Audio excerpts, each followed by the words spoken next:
Thank you very much for choosing Ben Mason's show, well, The Truth Shall Set You Free series. Very happy to be here today. It's been a good week. It was very, very cold over the weekend.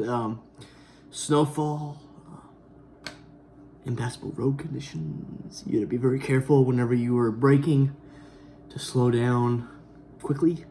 I came into a situation where the ABS didn't even stop. Be careful. Be watchful.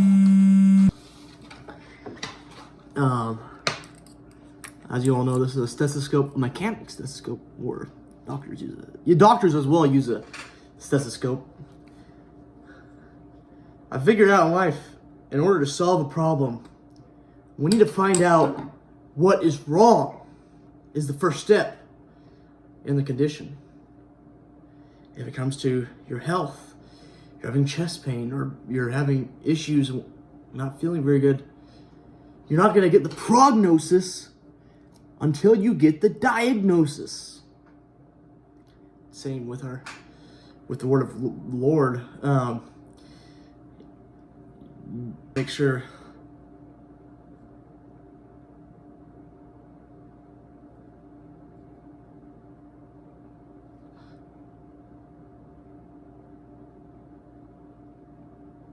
like I said, the 10 Commandments being the problem, our issue, which points us to the Redeemer. So that's I'm just gonna get that out there. So what I'll be speaking on today is 1 Timothy 6:6. But godliness through, I think 11 or 12. But godliness with contentment is great gain, for we brought nothing into the world, and we can take nothing out of the world. But if we have food and clothing, with these we may be content.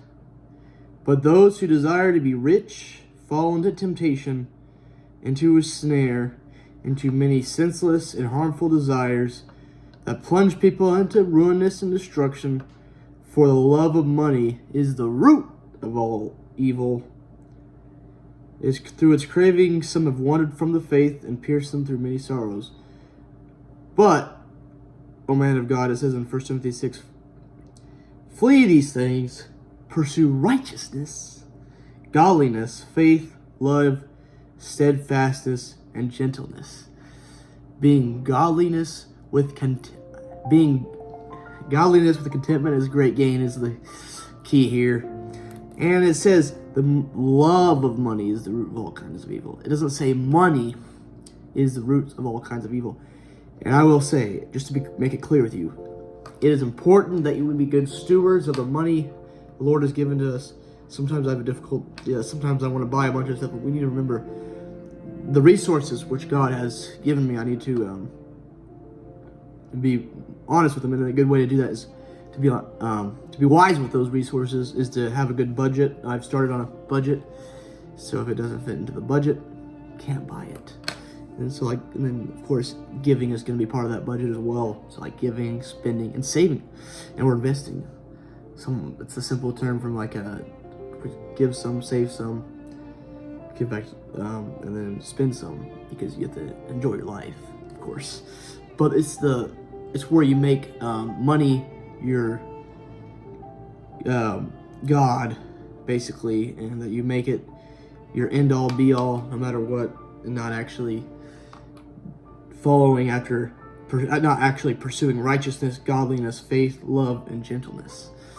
It's kind of like if you've watched the Hobbit movie, there was one of the men, I think it was a dwarf on the Hobbit, the third one, and when they found the mountain of gold where the dragon was, he became consumed by the gold.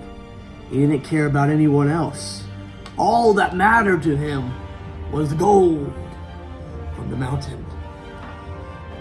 It's kind of like that. That's basically that's how many people are. But money's a tool, not the end-all, be-all goal. And it's important to save your money and be useful for it and use it to help others and to be to have a good emergency fund and use it so you're not because if you're stressed out over money, then that can be a problem as well. So, but we need to fall after the things of God. And also, another thing about money is it's not going to satisfy. Things, materials, activities, things don't satisfy like we want them to. Because only God will fit into your heart the emptiness. I was watching the Dave Ramsey show, which I'm trying to get on track with.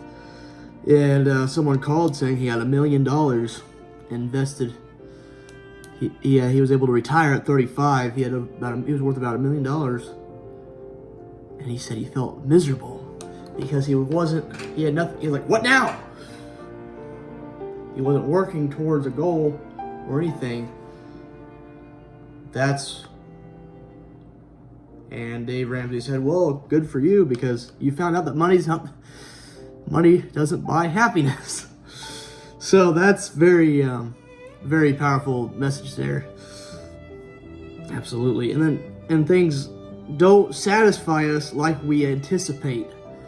When I was younger, when I was probably 11, 12, 13 years old, I was like, whenever I can get my own job, whenever I can get my own car, life is going to be so great. But then once I got a job, I want a job that pays more than that job. Once I got a car, I want a car that's better than that car. Once I can be independent, I want to be even more independent.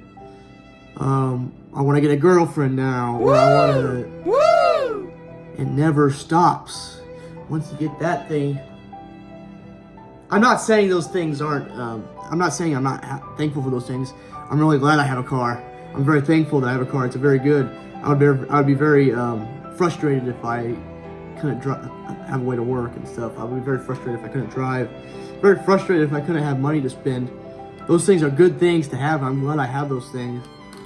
But if that's all you're working for and all you're working towards, you're always going to want more and more and more.